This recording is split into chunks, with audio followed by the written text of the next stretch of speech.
తెలుగు వారి గురించి చెప్పాలనంటే ఆవకాయ అయినా, ఐటీ అయినా, గోదావరి అయినా, గ్లోబలైజేషన్ అయినా, అలాగే గోంగూర అయినా, ఆంటర్ప్రినర్ అయినా తెలుగు వారు సాధించలేనిది ఏది కూడా లేదు.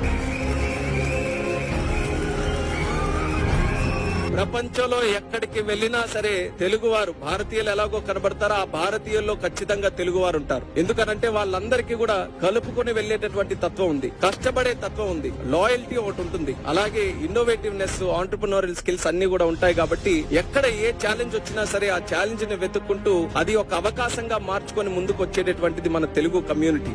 సుమారు 93% స్ట్రైక్ రేట్ తో ఒక రాష్ట్ర ప్రభుత్వం వచ్చిందనంటే అది ఫస్ట్ ఆఫ్ ఇట్స్ కైండ్ మన ఆంధ్రప్రదేశ్ రాష్ట్రంలో వచ్చింది.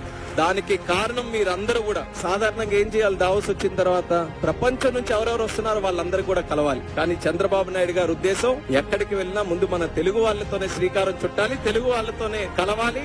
మనం ఈ రోజు ఆంధ్రప్రదేశ్ రాష్ట్రాన్ని బ్రహ్మాండంగా వరల్డ్ లోనే ఒక నంబర్ 1 గా తయారు చేయాలనంటే ప్రపంచంలో ఉన్న వ్యక్తులందరినీ కూడా తీసుకొని రావడమే కాదు, తెలుగు వాళ్ళలో కూడా ఆనిముత్యాలు ఎవరైతే ఉన్నారో వాళ్ళను కూడా మళ్ళీ ఇంక్లూడ్ చేసుకుని వాళ్ళను కూడా మళ్ళీ తీసుకొని రావాలని ఈ రోజు బ్రహ్మాండంగా ఈ కార్యక్రమం కూడా పెట్టడం జరిగింది.